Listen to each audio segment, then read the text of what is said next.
اچھا شاید یہ تو کافی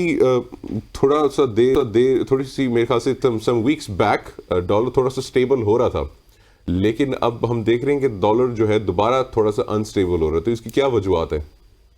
دیکھیں جی، یہ پہلے تو یہ تھا کہ روپیہ ڈالر کے مقابلے میں پاکستانی کرنسی جو ہے وہ کچھ مضبوط ہو رہی تھی، اور اس کا فائدہ آپ نے دیکھا پیٹرولیم مصنوعات کی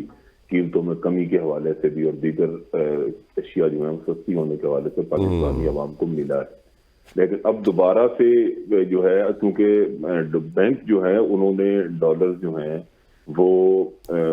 اوپن مارکیٹ میں فروخت کرنے سے گریزاں ہو رہے ہیں، اور اس کی وجہ سے جو ہے وہ ڈالر کی قیمت ایک دفعہ پھر اوپر جاتی ہوئی نظر آ رہی ہے، اور پاکستانی جو روپیہ ہے وہ کمزور ہو رہا ہے۔ تو